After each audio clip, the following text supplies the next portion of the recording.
Every August for 15 years, Cologne, Germany has hosted the world's definitive celebration of gaming. From stunning opening night live reveals and gameplay breakdowns to the biggest news from the industry's best, join hundreds of thousands of fans on the ground and millions of gamers worldwide for the ultimate games convention.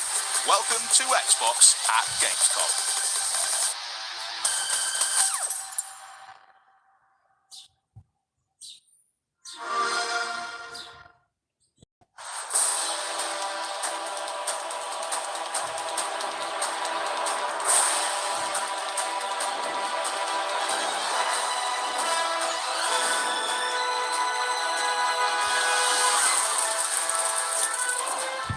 A war to end all wars.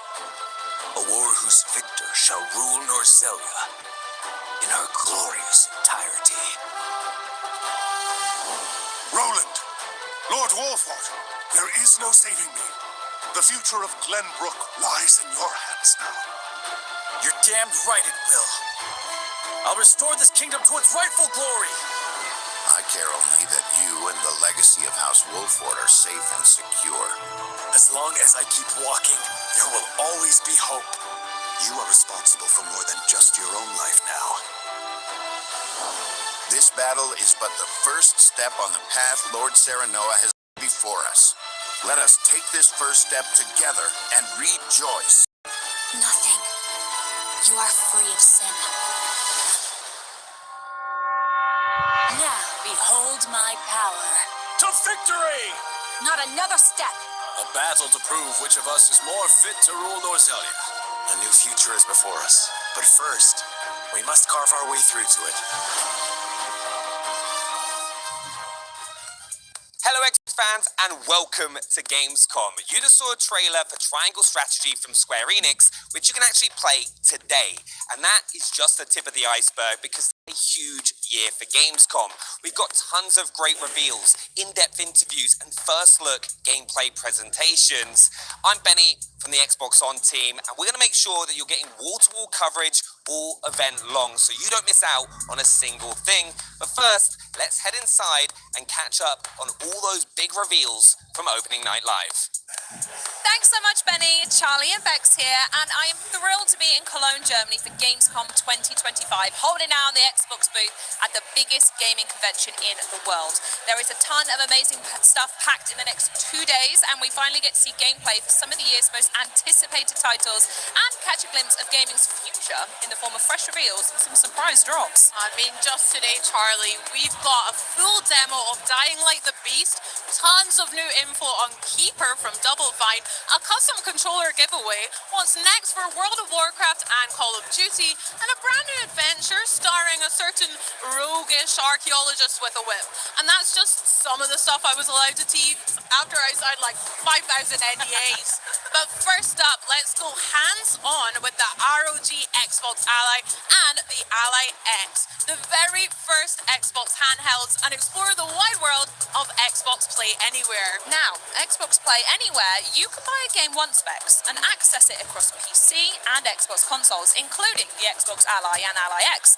Even better, your progress travels with you, so you can bring all your saves, your add-ons, your friends, and all those delicious achievements along. So whether you're online on the convention floor waiting to play your favourite game, posted up here at the Xbox booth with your beloved Xbox On team, visiting our battle-ready neighbours at a very impressive Call of Duty Black Ops 7 booth, chilling with the Warcraft team over on the World Warcraft Midnight booth, hanging with Asus at the ROG Ally all the way over in Hall 8, or looking at the latest tech offerings from Samsung this year at Gamescom. Anywhere kind of truly is the best place to play. But right now what we're going to do, Bex, is quickly recap what Xbox revealed last night at the Opening Night Live celebrations. Are you ready? Let's get into it. I mean, we got a brand new and very charming Companions trailer for the Outer Worlds 2 that revealed 6 new friends to travel the stars and zap things with. Zap it zap! The Dynasties of the East expansion for Age of Empires 4 Anniversary Edition also got announced, and they also revealed a release date, so you can start organising your troops on November 4th. Okay, we also found out about the massive new Indiana Jones and the Great Circle expansion, continuing Indiana space investigation of the Ancient Order of Giants. Ancient Rome's biggest secret awakens September 4th. Excited for that one. After decades of supporting the Hayabusa clan, Raven Clan is finally taking center stage in Ninja Gaiden 4, which we saw an awesome new trailer for as well. And according to Team Ninja Bag, something got this, they have a secret ulterior that will really shake up the story when it drops on October 21st. How very sneaky. As anticipated, we got a truly immersive look at Call of Duty Black Ops 7, releasing November 14th. Yes. The new game's got twisted environments, a campaign that supports 4-player co-op, zombies, Dead Ops Arcade, and even a new mode called Endgame to keep your squad busy for years to come. Really impressive stuff, that. So good. We also saw Blizzard storm through with the gorgeous and never-before-seen cinematic intro for the World of Warcraft. Midnight, the ancient home of the Blood Elves, is under threat, and they'll need to tap into the power of the sacred Sunwell to keep those shadows at bay in 2026. Plus, today we'll have even deeper looks at titles that were shown at Opening Night Live, like Keeper, Dying Light the Beast, and LEGO Voyagers. And in a few hours, this very broadcast will play host to a special edition of the official Call of Duty podcast. But to get the party started, here comes all the latest details on the Xbox Ally, which has been so hotly anticipated ever since it was announced at the Xbox Games Showcase. The vision around Xbox has really transformed over the years of people playing on multiple devices, people playing anywhere. We know what players want. They want to game on their own terms. This was a #1 request from our fans. We're working in close partnership with Asus on a brand new handheld called the Xbox Ally and the Xbox Ally X. The best game library on the go basically changes everything. It feels like we're finally hitting an inflection point now where I'm able to take the game that I'm playing on my beefy home PC gaming rig and take it with me on a portable device. Big question a lot of players have is how are PC games going to play on a handheld form factor? The games are largely going to play like they do on PC. The Xbox Ally targets 720p, while the Xbox Ally X targets 1080p. Most titles will perform between 30 frames per second and 60 frames per second, but certain games have the potential to hit up to 120 frames per second. As frame rates rise and fall, variable refresh rate, or VRR, will deliver a consistent and fluid visual experience. Players can further fine-tune a variety of device settings in the command center, from optimizing battery life to remapping buttons. The Asus Armory Crate has 3 distinctive settings that are really great. There's the silent mode, where these dark gaming sessions you have. There is a performance mode, so your battery life is optimized. And then, of course, for the top performance factor, you would use turbo mode. When we talk about optimizing for handheld, it's less about stripping games down and more about ensuring playing the game on a handheld is as easy and effortless as possible. Games that run at 30 frames per second or above will get a should perform well on this device tag. Games that hit 60 frames per second or above will carry a should perform great on this device tag. Games that haven't been tested yet will have a performance check not available yet label. As more games are tested, updated, and optimized for handheld, these labels will evolve over time. This is about giving players a device with no obstacles to fun. So one example is making sure that it's going to work seamlessly with a controller. Are all menus and prompts working as intended? And are those UI elements properly sized for the smaller screen? Another example of an essential compatibility feature is having a gamepad keyboard. If a game passes all these checks, they're considered handheld optimized and will be labeled as such. On the Xbox home screen, you'll find a new handheld optimized channel that will curate these titles for players. We test on the Ally all the time as we're building Roblox. For a player, that means more immersion, better graphics, smoother animation. You get to play games the way they were built. If you're playing Doom the Dark Ages on a PC or the console, you expect an ultra-responsive, fast action FPS experience. On your Xbox Ally, Doom the Dark Ages will be every bit as fast and responsive as you'd expect. One of the awesome things about PC is that there are so many places to get your games. We think about having this unified game library and how it can bring your entire game collection together. Any recently downloaded and played games from other PC game stores, from Battle.net, the Epic Game Store, Ubisoft, Steam, GOG, or EA, the Xbox app automatically finds them and will show them in your game library. And right on the Xbox home screen, under Most Recently Played. My most recently used game should be something that sticks with me everywhere I go, creating a unified user experience. You're going to see games you played on Xbox. If it's a PC native game, you're going to be able to play it right there. If it's a console-only game, you're going to be able to stream it from the cloud. If you're down in your basement and you want to stream direct from your console that you've got upstairs, you're going to be able to do it. I'm able to continue to experience the worlds and characters that I love anywhere that I want to play. This is going to be awesome. Now we literally have a device that could go with you everywhere.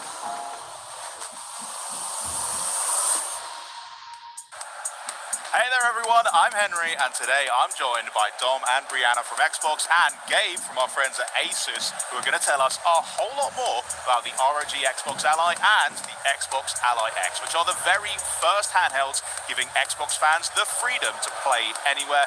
Thank you so much for being here, and welcome to Cologne, guys. How you doing? Thank you for having us. It's been busy getting everything ready, but we're super excited to be here. Well, I gotta say, it's incredibly distracting having the Ally X in front of me. I want to just grab it and have a go, but why don't you tell us, why is Xbox making a handheld right now? Handheld gaming felt like a really natural next step for Xbox. Being able to break out of the living room and play anywhere is so central to our vision of putting players at the center wherever and however you want to play. And we saw this wave of innovation happening in the handheld space from brands like Asus, and we knew that we could fuel that with so much more energy from Xbox. So when we started talking to Asus, it became apparent like how much more we could do together. We share the same obsession with our players and our devices and gaming in general, and we just realized that by building a device together, we could do something much more special and much more quickly than either of us could do alone. And so that's what brought us to the Xbox Ally.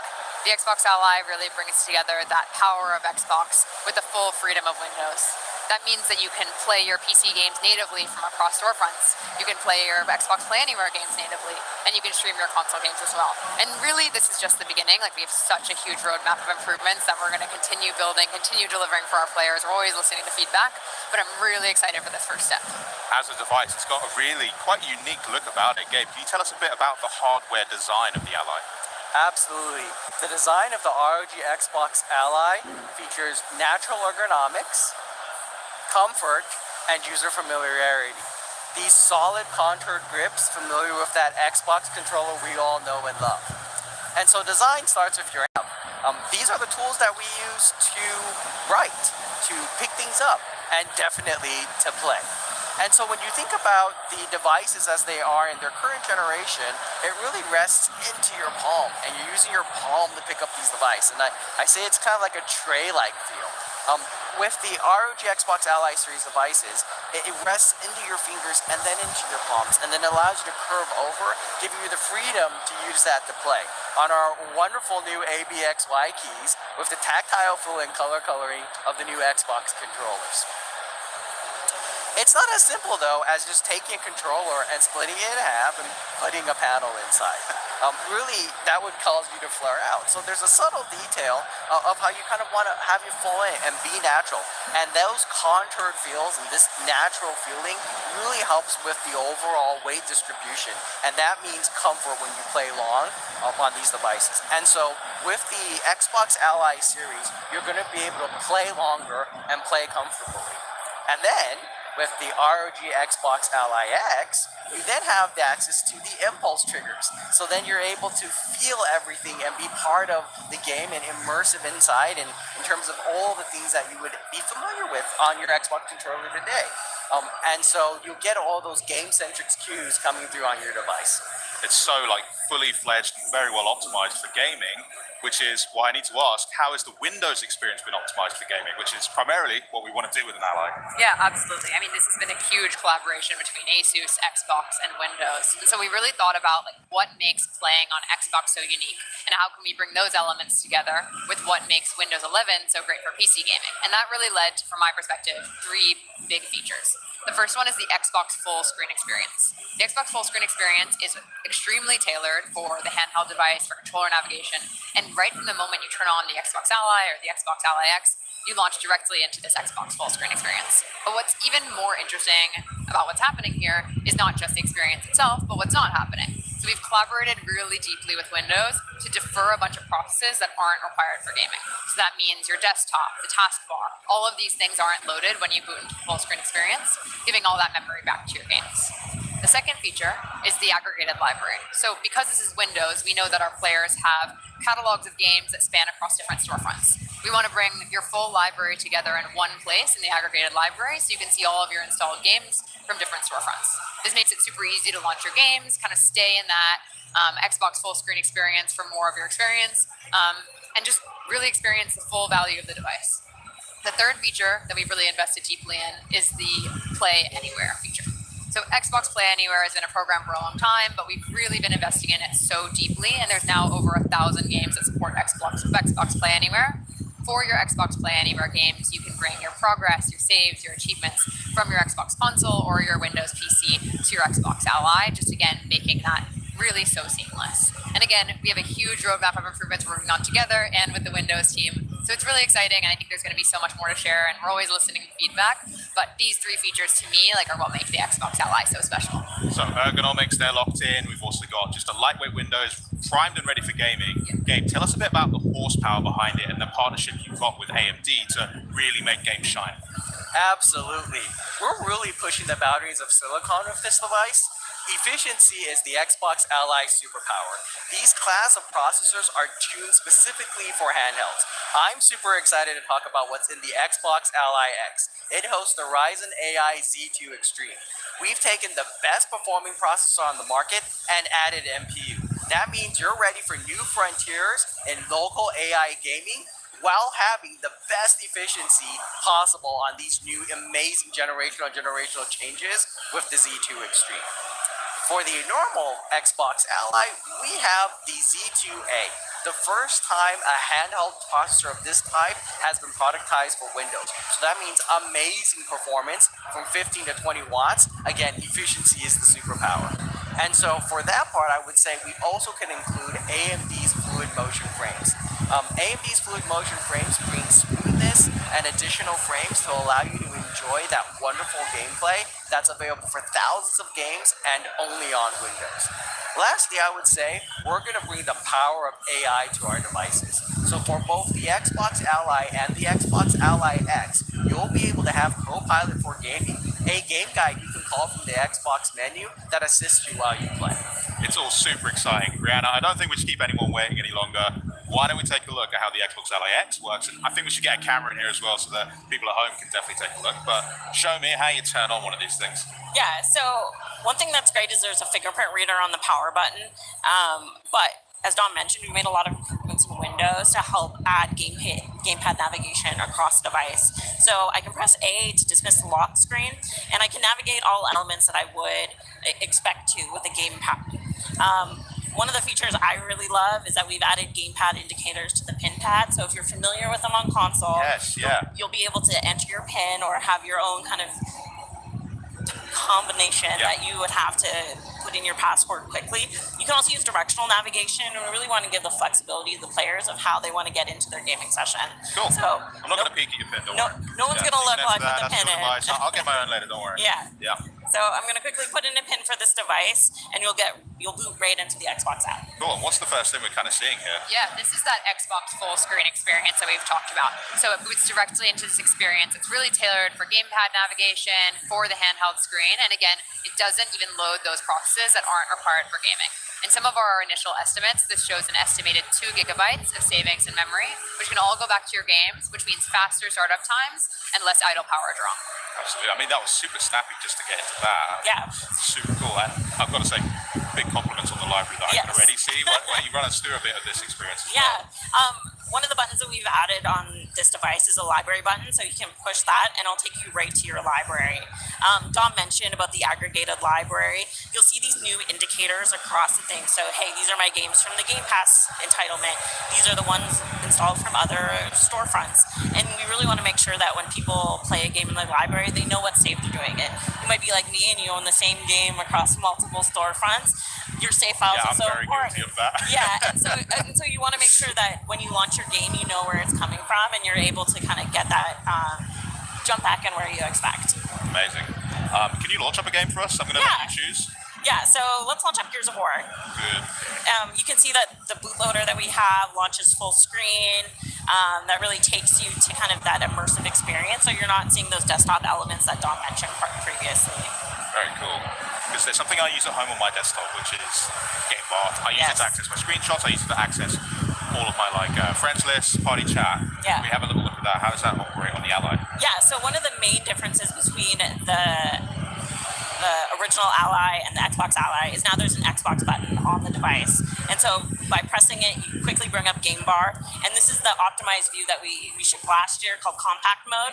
That takes that same widget model that we have before that's completely extensible, but it puts it in a more streamlined, optimized form for these handheld devices. So it lets you quickly get access to device settings and most importantly, Command Center. Nice. So instead of having multiple overlays that you're juggling, it's all in one overlay and it's all in Game Bar, and so you can get access to some of those awesome AMD features as well as the Asus features that you've been known for before, to be able to navigate those and adjust those kind of performance settings on the fly.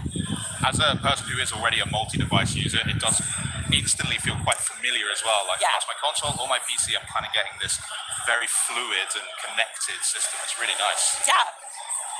So we can jump back into Gears of War, but we know this is a fully fledged Windows device. Yes. What else can you do with it? Are there other apps I can use? Yeah, so one of my favorite features is we've added a new custom task switching view. So by long pressing on the Xbox button, you'll get this new experience where you can quickly bumper between existing applications as well as go to the Windows desktop if you need to kind of tweak something that you can't do easily. And it really kind of makes it feel fast and fluid. And so if you're using Discord or getting a little hidden edge, you can quickly bumper between them and then go back to your game really smoothly. So snappy. I absolutely love it. Dom, is there anything else you'd like to add as well to what we're seeing here? Yeah, I mean, this is really our Xbox experience reimagined for handheld gaming. Built in collaboration with Asus, Windows, Xbox, and allows you to have that full immersion and effortless play. But really, games are at the heart of what makes a great Xbox experience, and that's why we're developing a new program called the Handheld Compatibility Program. And this will help you really easily understand what games play well on your device across things like text size, controller navigation. And so we're really excited to announce this program and work very closely with our developer partners on it as well to help you have the best possible gaming experience on your Xbox Ally. That's so awesome. So all of that, and I hear that you've also brought a little video for us to check out. Should we just load that up now? Let's do it. This is going to be awesome.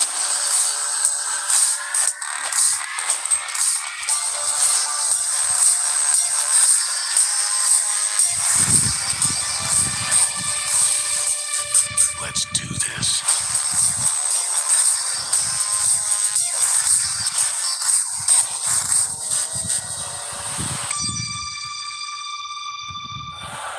So, now that you've seen what the Xbox Ally and the Xbox Ally X can do, I bet you want to know when you can get your own one, huh? Well, Brianna, if I ask really nicely, is there anything you can tell us on that front?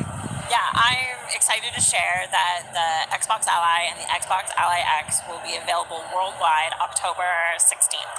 Oh, that's so soon. All right, well, you heard it here first. The Xbox Ally comes out on October 16th. Thank you for that, Brianna, and to all of our guests here as well for stopping by today. But coming up next, stick around for the latest on Rogue, Prince of Persia, and so much more as Xbox at Gamescom 2025 continues.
You might think that the Rogue Prince of Persia is just another 2D action roguelike, and you'd be wrong.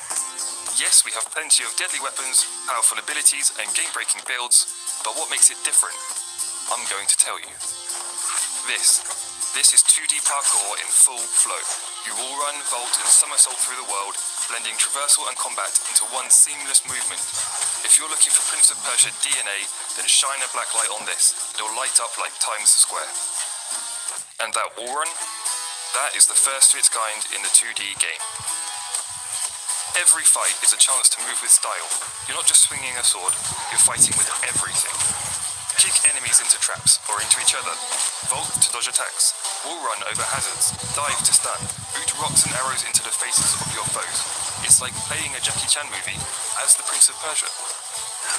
This is acrobatic and environmental combat that rewards creativity and looks damn good doing it. The story holds more surprises. The prince must live the same day over and over, searching for a way to stop an enemy invasion that his actions have triggered. You must learn from each run, discovering how to save key characters and family members and bringing them to the oasis outside of the time loop to unlock new biomes, items and story beats. Only by exploring the entire city, from the depths of the mines to the top of the lighthouse, will you find the one path that will give you the chance to change the fate of Persia. And the soundtrack? Woo! An unheard of combination of traditional Persian instruments fused with modern trap. It drives you forward. Every run has a rhythm, every fight has a beat, and we guarantee you'll be listening to it when you're not even playing. So there you have it. The Rogue Prince of Persia offers a unique combination of 2D wall running, environmental combat, a branching narrative, and a pulsating soundtrack, on top of all the usual tasty roguelike ingredients. This is a roguelike with rhythm, flow, and style.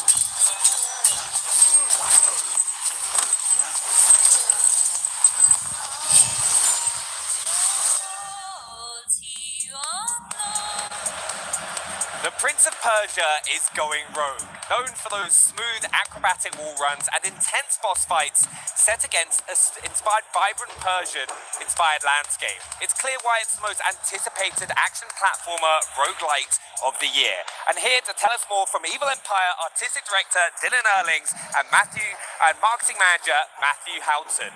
Gentlemen, welcome. Now, first thing, thanks so much for joining us. And I've got to ask, was that, from what we saw in the back of that trailer, did I see what I think I saw? I think so, yeah. Which one of you would like to reveal it? Anyone with it? Basically, the game is out now on Game Pass right now. Go play it as you want. Right, amazing. And also, for those that don't know as well, this game reinvents a classic franchise. And in the past, you've worked on games like Dead Cells, Evil Empire, and fantastic DLC like Castlevania. How has it been taking a beloved franchise like Prince of Persia and kind of bringing a new genre to the mix? But it's kind of it's tough and great at the same time, because obviously we've got a load of fans of the franchise in the team, like people who played Sands of Time, even people who played the original back in the 90s. Yeah. And so there's a pressure to take this franchise into a different direction. But it's great because it actually gives us something to really focus on. We knew we wanted acrobatic combat, we wanted a wall run, we wanted this real Persian-inspired vibes. So that helped to kind of keep us on the right path while integrating our 2D action knowledge to make something which we think is unique. Yeah, it looks absolutely gorgeous. And you've been having the game on early access recently, but for those that haven't been able to play early access, what can people expect when they hop on to Rogue Prince of Persia? So yeah, basically you can expect 2D action roguelike with kind of acrobatic combat mixed with a wall run, which we think is unique in a 2D game. So basically you have a whole moveset on top of that. So you've got a kick, a vault, a dive attack. So basically you're going to be flowing through traversal into combat and back again, and there's also a branching narrative behind that as well. Yeah, nice. And also, you've had early access for a bit now, and you've been asking for loads of feedback from players. What's been some of the ones that has been the most? Tons of feedback from players, especially from the guys we have on Discord. We have a very supportive and dedicated community of players there, and it's almost day-to-day talking with them. It's like they are part of the team, so we just work with them as if they were part of the development, you know. And so one guy, Opelit, he's making the wiki for the game. Yeah. It's in the studio, you know. These guys, they know the game by heart. And so it's so cool to work with them. And another one called Andrew is a super fan. And a good anecdote is that he had a baby during the production of the game. Yeah. And so we celebrated it. I did a sketch of the prince with the baby and everything. Oh, that's amazing. Yeah, these guys are truly part of the team, and I want to thank them truly for this early access. It was great. I think that's one of my favorite things these days as well, is how much the community can get involved in games now and like kind of give feedback and kind of work directly with the studios. It's not something we really had in the past. Yeah, that's something truly unique, and like the instantaneity of it is awesome, because you can just ask a question, brainstorm an idea about like game design or whatever, and they would like answer directly. Yeah. It's so great. Now, also, one thing, a lot of fans have been asking about the story of Rogue Prince of Persia and how it's going to evolve over time. Can you go a bit more into that? Yeah, so basically the story, you basically start off and you've kind of accidentally triggered an invasion of Persia, and then you've kind of got to figure out a way by going into the city each day and trying to find clues, and then by finding the clues, you unlock biomes, and then maybe you have to like take an item and do something with it to then unlock something else, find a character who then tells you somewhere else you can go. So it's basically kind of like a puzzle in real time as you go through each run to find the one true way to finally save Persia and rectify your mistake. And like you said about clues, right? Something that we will expect, hidden elements in a game. Are there some of those for us to find? Yeah, there's definitely hidden rooms where, you know, like you'll find characters and stuff. I'm trying to think back, for example, but definitely where you find the Lale, that's kind of like hidden stuff. But it's Prince of Persia, there's got to be hidden rooms somewhere. I was hoping so, because I love the old games as well. And players been like, one of the most things, well, when you look at the game, first of all, the visuals. It is visually stunning, the comic book style, and like, you've obviously massively behind this. Could you go a bit more into what inspired you and how you kind of worked on the design of the game? For sure. So we wanted the game to have a unique look, like something that would not have been made before. And so since it's a very 2D game, we wanted to embrace that aspect and have something very graphic with these patterns, the borders and everything is... So it's inspired by the Persian miniatures, which are art from like back in the days in the ancient Persia. And this would be very graphical images painted by hand, and so we tried to incorporate some of these elements in the art direction of the game. And the other inspiration is the French comic books. Yeah. So we really wanted to have some of this in the game because in the art team we are big comic book lovers, and because we wanted to be super like innovative.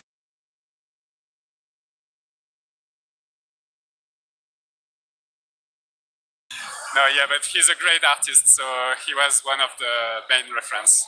And also, you mentioned Discord earlier as well. Have you like taken any feedback on some of the art that you've used in the game? For sure. We had some fun contests on the Discord. And so, for example, we had a skin contest at some point, and player would like draw whatever crazy type of prince costume. And so we had like a voting for the favorite skins, and I think 8 or 9 of them ended up in the game. That's amazing. So that's great. That must be 8. I can already see though how much you kind of work with your community already, and if there's anyone else who wants to get involved, are they able to do that as well? You mean the players? Yeah, like the players get involved to give feedback. Yeah, for sure.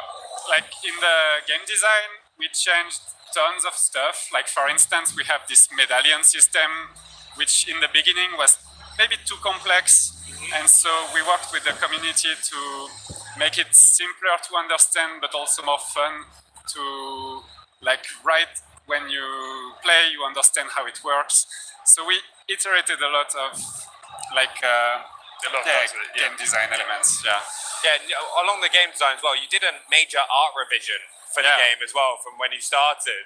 You so much so you made a mini documentary about how that happened. How was that? That was a long walk. So, long story short, when we released in early access, we knew we were going with a bold and unique look, and we knew not everybody would love it. But we got a lot of feedback from players that did not like so much the art direction. So we tried to take that as a feedback, just as if it was gameplay. Yeah. Why not rework the art, you know? So we did a lot of polishing, and we changed some of the color. The prince was purple in the beginning. He's not purple anymore. That's a long story. But yeah, we tried to make something that player would like more. And so this was like, yeah, big rework. I think it's one of the first things anyone notices as soon as they see the game. It's so vibrant and colourful, and it's like so pretty to look at. Like you've done like an incredible job putting that together. Thank you. Have you got any personal favourite pieces that you worked on in the game? I mean, we tried to be as diverse as we could in the biomes that you are going through. So each biome has a very unique color palette. I think the final one, the palace, the one that's going to be released in the 1.0, is the best one because it's the last one that we made, and we put a lot of love in this because it's the final objective of the game. And it's really nice, I think. I think we've also, you talked about all the different biomes that are available.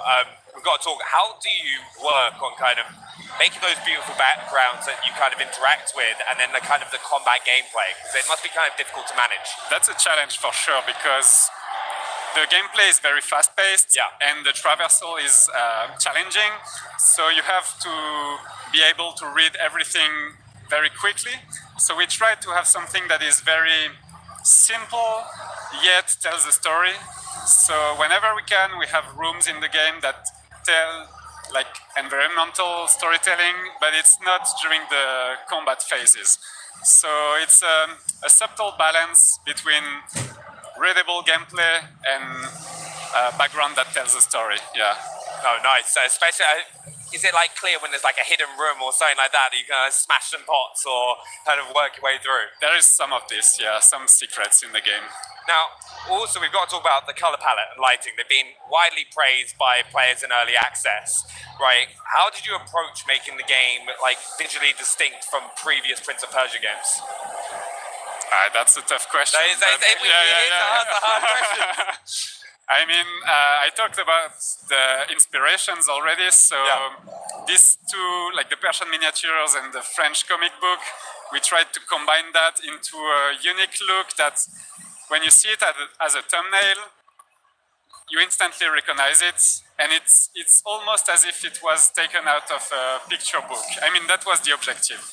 And yeah, we tried to embrace the graphical aspect of it and be very stylized. It's like I see it any moment you look at it, it's like always bright and popping out. Yeah. It's like a thumbnail. Very colourful, yeah. I've got to say though, for people who are hopping on for the first time, and we mentioned it a little bit earlier, but they're hopping on from, haven't played early access, and they're hopping on to Rogue Prince of Persia. What kind of experience can they expect to play? Because it's challenging, it's beautiful, it's vibrant. There's a lot more depth to the game. Yeah, I think expect it to be challenged, but it's easy once you get it in your hands and you can feel like doing a wall run and swinging off a pole and diving down an enemy, like it is super satisfying. So just be prepared for like acrobatic combat, use all your moves, like we said in the deep dive trailer, like it's like playing a Jackie Chan movie. You're kicking someone, you're blocking something, and then you're jumping around everywhere, just be prepared to have fun, I guess. Yeah, and just explore everywhere. Because there's always something to find. Explore. That's always the thing I fail in doing. I'm always like trying to speed run everything. But have you got any last things that you'd like people to keep an eye out for Rogue Prince of Persia? I mean, go play the game now. It's out, so yeah, I mean, go play it. Have a great time. Yeah, we'll definitely be doing it. But guys, thanks so much for joining us, Matthew and Dylan. Really appreciate it. I look forward to hopping on. And also a big thank you to the whole team at Ubisoft. You can start sharpening your platforming skills and scimitars right now. Remember, the Rogue Prince of Persia is available today. And in case you're buzzing for even more 2D fighting action, here comes a trailer that's a little less reflex and a little more tactical. Then we'll be back to check out all that's new in Grounded 2. Don't go anywhere. This is Xbox at Gamescom. Fight! You asked for this. back in your place. This is but a squall before the storm of battle. Prepare yourselves at once. Time to prove myself.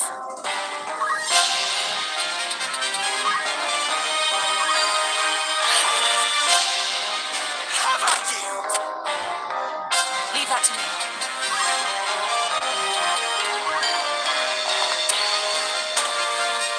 An ambush. This day grows lovelier by the hour. Nothing can stop me. Let's finish him.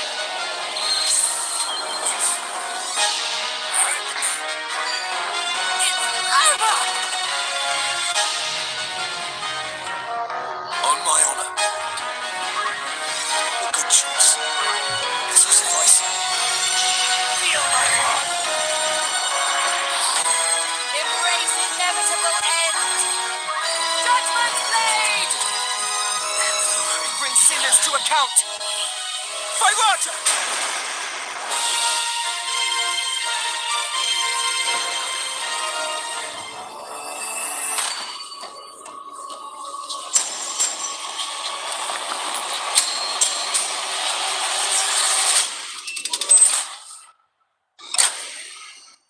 What do you know about the legend of the Nameless Crusader?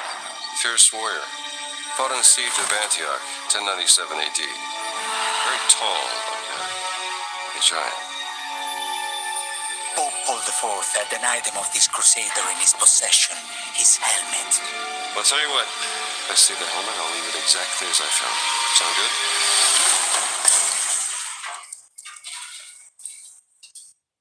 Oops.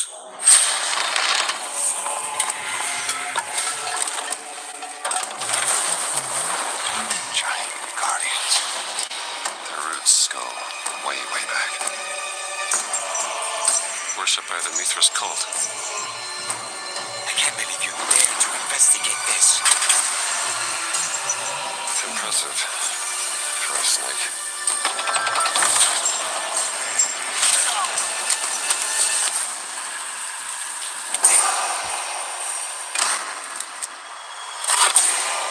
It says Semper Vivus.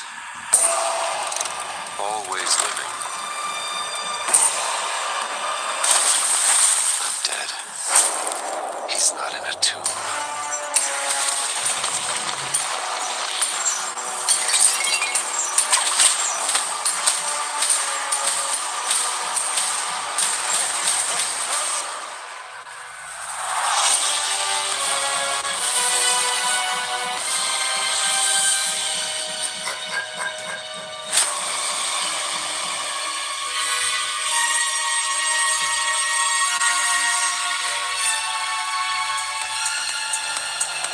Well, you just caught the trailers for Final Fantasy Tactics and Indiana Jones and the Great Circle Order of Giants, which we'll be taking an even closer look at in a little bit of time. But now it's time to dive into a game that hits a little closer to home as we learn all about the big bosses, bigger biomes, and brand new big buggies coming to a park near you in Grounded 2. We've got Chris Parker and Justin Vasquez here from Obsidian and Eidos to break it down into very small, teeny tiny parts. I mean, they say good things come in small packages, so thank you so much for helping me unwrap these presents today, guys. How are you today? We're well. Thank you for having us here. We're very excited to be here to talk about the game. Yeah, doing great. Super excited to be here. I'm honestly so excited to gush all about the fun I've been having in Grounded 2 since it launched now a month ago into early access. So I've been having a blast, but how's the experience been for you two? It's been an incredible experience. We're so blessed to have such an amazing community around Grounded 2.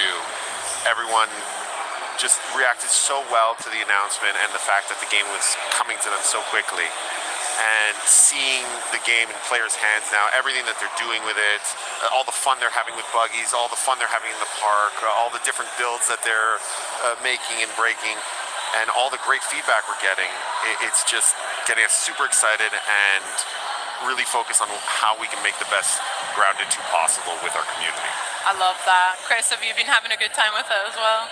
Yeah, I'm I'm just so excited about how well it's been received because, you know, when you're making a game, you have this passion, you have this joy, you really want it to be something that the community is going to love, and they already love Grounded 1, right? And they so much passion there. And so until you get that into the players' hands and the community's hands, you just don't know exactly. You know, you can hope, but until they've actually sort of tasted that meal, you don't know how it's going to go. And so we went out there, people are super excited about it. They have tons of stuff to say and tons of great ideas, and we love that. And it's just been really exciting. Amazing. Well, I've tasted it and I've really enjoyed it as well. We've been digging in a lot. It's been so much fun. And obviously you mentioned buggies, one of the big new additions in Grounded 2. And how has community feedback helped improve and expand that kind of area of the game for you guys? That's a really good question.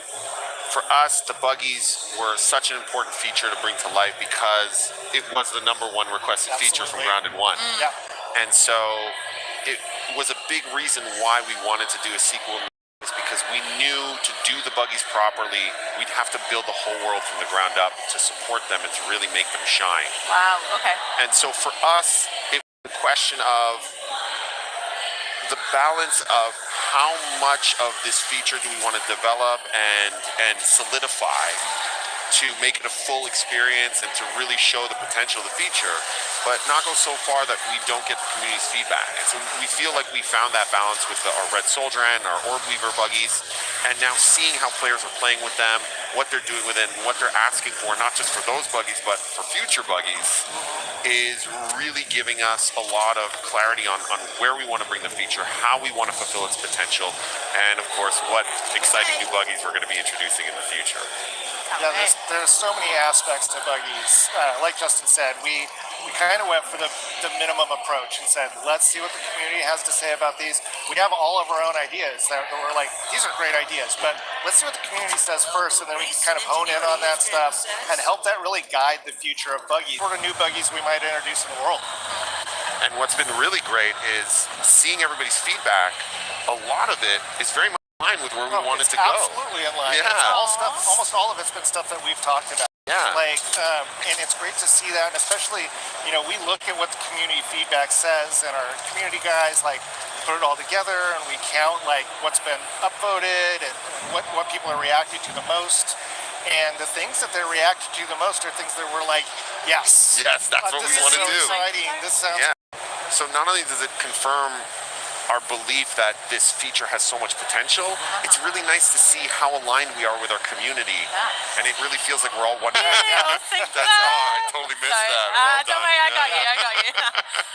My is called Aunt McPartlin.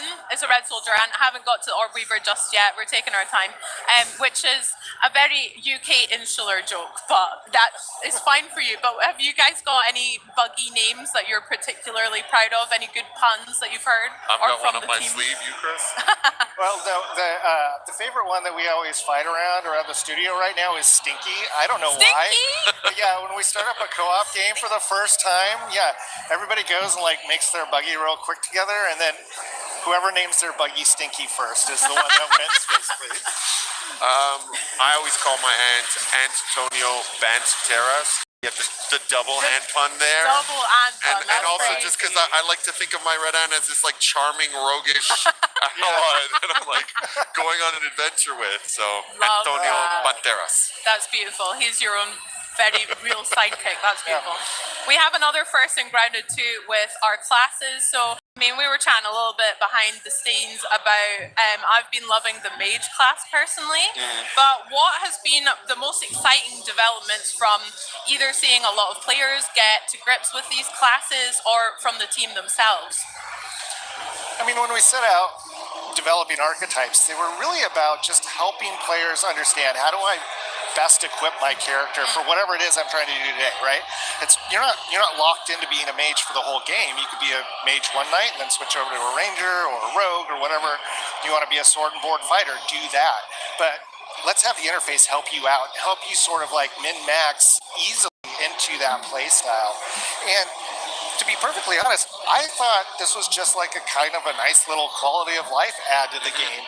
and the players love it. Like they think it's fantastic, and they want to know, hey, what are the next ones going to be? What's equipment that's going to be added so that we can further develop this particular archetype? And that's been really surprising, but also super encouraging and exciting for me, just to see that people love this. Something that I thought was pretty small, something that actually IDOS actually championed in the first place, and everybody loves it. It's great. It's been really positive reception.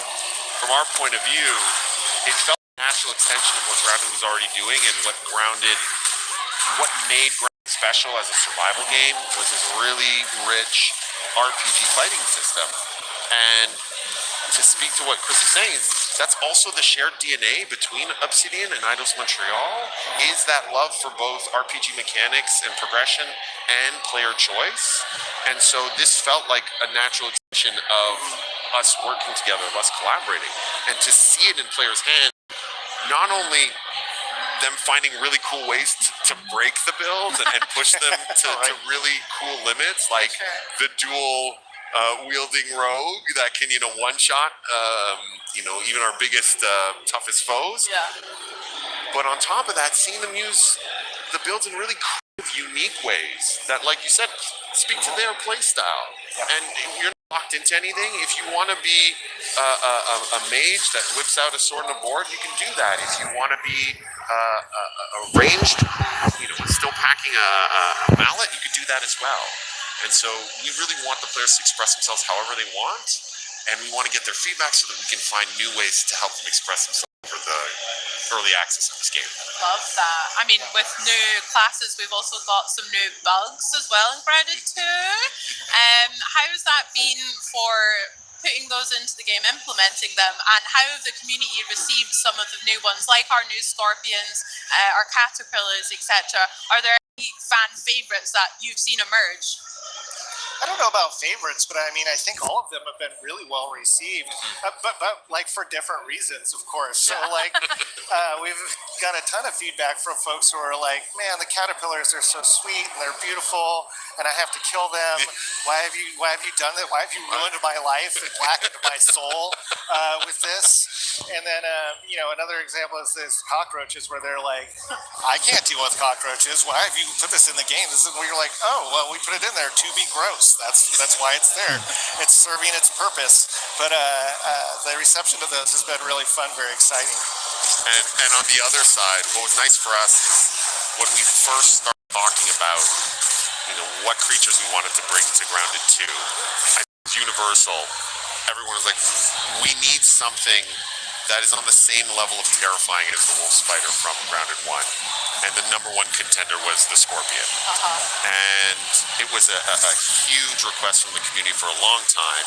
And being able to bring that to life, but in a way that does justice to it being this terrifying predator coming after you, and seeing all these reaction videos online of people in their camps being, hunted by the scorpion and popping out, them freaking out, trying to hide, like, this thing is coming after me, what do I do?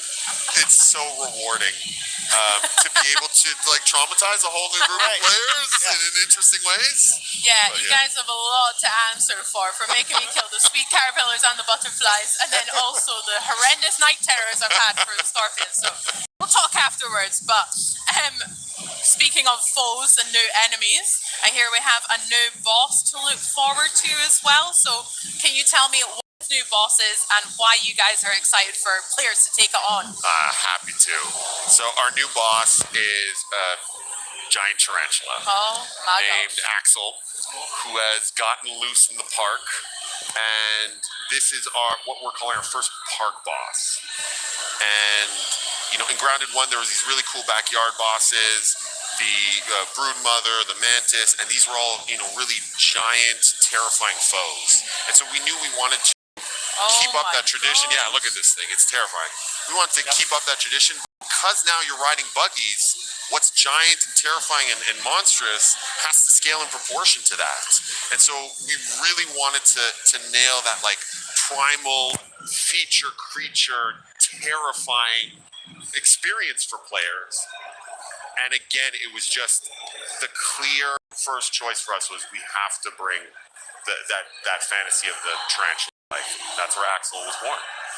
And then we have to look at scale. I mean, like, it is, I don't even know if you can tell from the footage we just showed It looks how huge. immensely huge this is. So the character in that footage is riding around on its own orb weaver spider, and the orb weaver looks teeny tiny compared to the tarantula, because it's about like 3 times bigger than a wolf spider, which is one of the largest creatures in Grounded 1. And I think it's about 16 times bigger than the player, so it's pretty massive. It's massive. It's absolutely huge, and we think players will have a lot of fun with it. It's got its own arena. It's got its own sort of recipe and things that you've got to do in order to summon it and bring it in.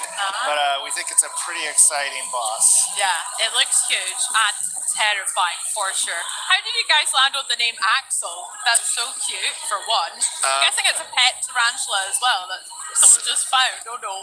So one of the best things about our franchise is it's set in the 90s. This one's set in 1992, and so there's all this nostalgia around that era that means a lot to all of us. And Axel is actually a reference to Home Alone. In Home Alone, the older brother has a pet tarantula called Axel that gets loose, and so that's our little Easter egg. I love that. I love that it makes sense in the world of Grounded too, but also it's just a sick callback to real world movies and stuff.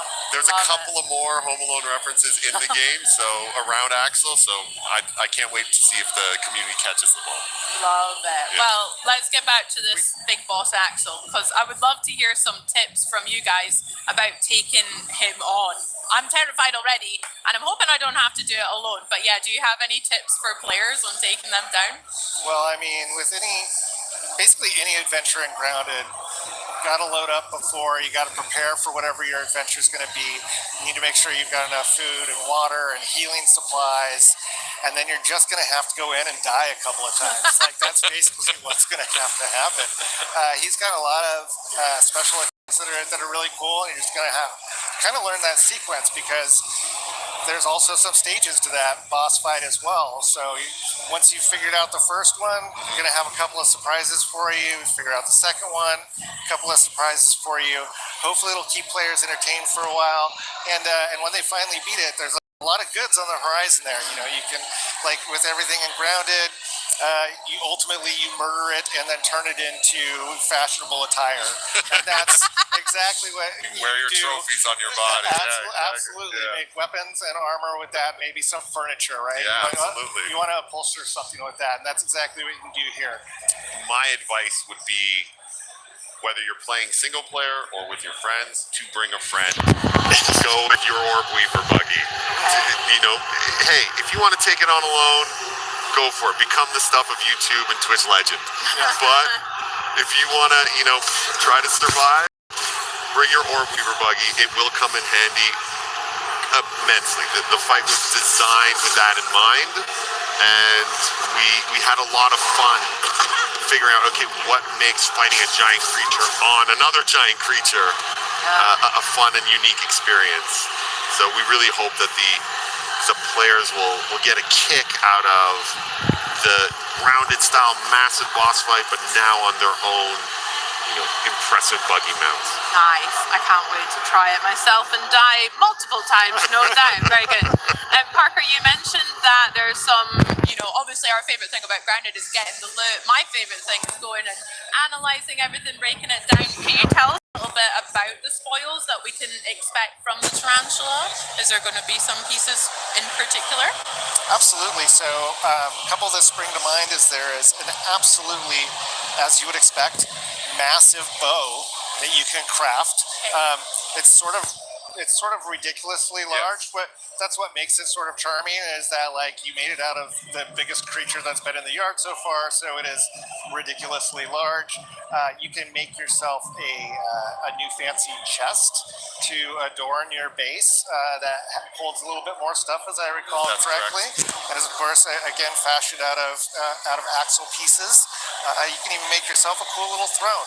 There's all kinds of stuff you can do. So that's the one that I'm most in love with, and I can't wait to see how the community reacts to that, because it is a significantly impressive throne for a significantly impressive boss. Yeah, big spider king throne. That's Great. I can't wait to see it. I hope it's fuzzy as well. The colors on it look so sick. I mean, I'm imagining your guys' offices are kind of just, do you just have tarantulas kind of like lying around or any bugs and stuff? Like, that would be terrifying. Our art director makes these massive, mood boards whenever we have a new insect. It's just like a wall of terrors. And we're like, okay, which of these? And so when we were working on Axel, it was just all of these different tarantulas, and we're looking at them going, I didn't even know tarantulas came in those colors. Yeah. Your dreams must be haunted, but no. Also, on top of the new boss and the new tarantula, I hear we've got a new biome on the horizon as well for winter. Could you tell me a little bit about what we can expect to explore there? Absolutely. For our winter update, we're going to be introducing our first new biome in the park. It's our garden biome. And what's really exciting about it is that the park allows us to explore areas that are really a good mix of human crafted, handcrafted areas as well as the more natural, organic areas. And so the idea of a community garden was very appealing for exactly that reason. And so we get to see our pumpkin patch or a vegetable garden or a greenhouse.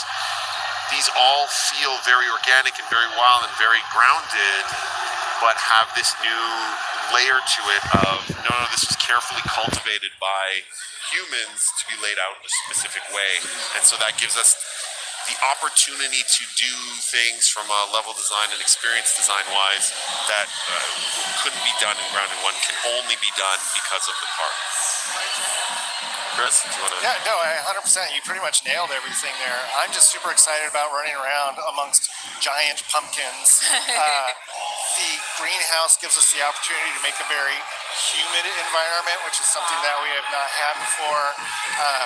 I think we have with the vegetable garden, we're doing some interesting things there that almost turn it into sort of like a hedge maze experience. Like, there's a lot of things that we're doing that I think are really fun, and and this was all sort of planned in our heads, at least loosely, from the beginning, where let's nail all the foundational stuff with our first early access release and make sure that all of those pieces are there, and then we can do some more experimental stuff. And so when we get to, after we have the tarantula update in the fall, our winter update is going to be this first big one where we've got some new biomes and a lot of new stuff, new insects, of course, more equipment, all kinds of things on the horizon that we're really geeked up about. Heck yeah, lots to look forward to there then. Yeah. Oh my gosh. Well, is there anything else that you want to share with us just now, right around the corner for Grounded 2, that we can look forward to? Well, I think there's two things. If you look at a roadmap, you can see that with the garden biome, we'll be introducing our first new buggy, which is the Ladybug. Yay! So we're very excited about that. We think she's going to bring something unique and fun to the players. And, in general, if the community wants to get excited about what it is that we're doing, the roadmap is a good place to go check out everything we have in mind. And, we want to hear people's feedback. We want them to join us. We want them to help help mold what it is that we're planning to do right now. Like right now, we have a very loose idea of all the things that we think would be super exciting, that would be great to add into the game. But you know what? This is a journey that we want to take with the community. And so, our roadmap is our sharing. This is what we think right now. We want you to come now share with us what you think would be cool and exciting and great for Grounded 2. I love that. I mean, I'm really excited to think of some new names, I guess, for this Ladybird mount as well. If you guys had to have one in real life, what do you think you would have for a real life buggy? A Red Soldier and the Orb Weaver, or the new Ladybird? I would definitely take the Red Ant Soldier. The reason why is at least right now, it can kind of do everything, which is fantastic. It can harvest, it can build, it can fight, it goes really fast. It seems really cute when I pet it, even though it's terrifying. So like everything about it is like really great. Like Orb Weaver's cool too, but it's still maybe a little too terrifying for me. You don't see that parking that in your driveway. Yeah, I'm still not down with that. So we'll see. We'll see as other ones come online, maybe I'll change my mind. Yeah, I totally get the appeal of the Red Soldier, and it's got that like off-road ATV feel to it.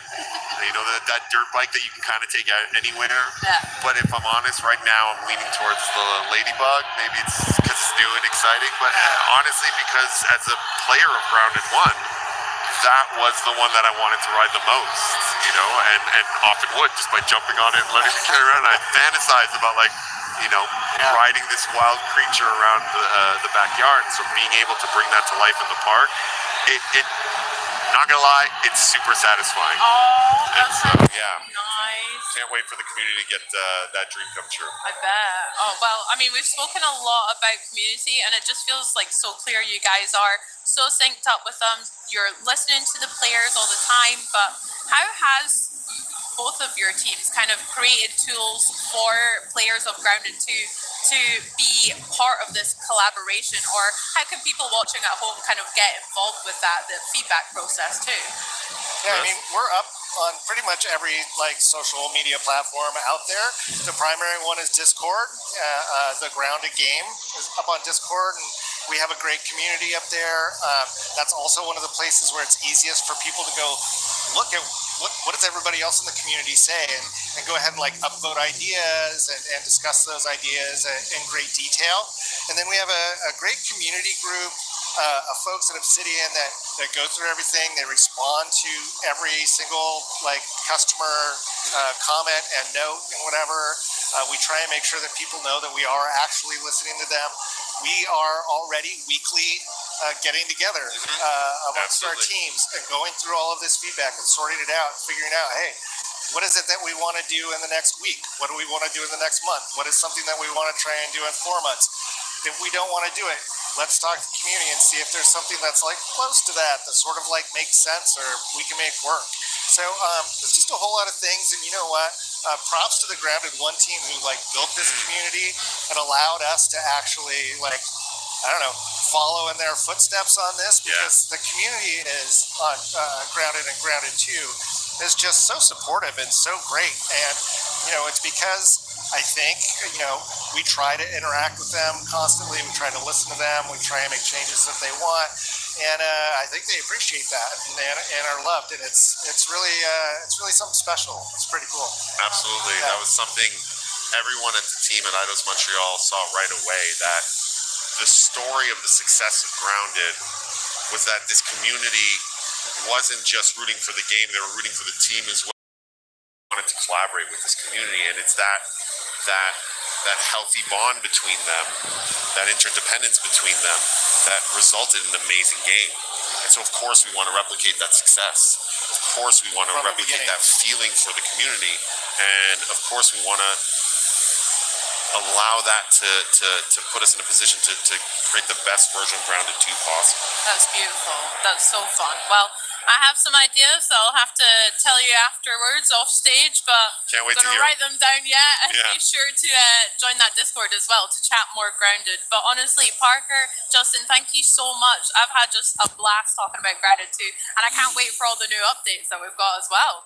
Thank you for having us. Thank you. Like, you know, being able to just talk about the game and a situation like this is awesome. Heck yeah. Thank you so much. Oh, thank you. I mean, there's so much more to look forward to as Grounded 2 continues to grow. But for now, we go from the ground to the air to explore the biggest biome of all, Earth's atmospheric envelope. There's new places to go and new ways to get there, so let's set a course for Microsoft Flight Simulator 2024. But on the way, we'll have a brief stopover on Star Sand Island.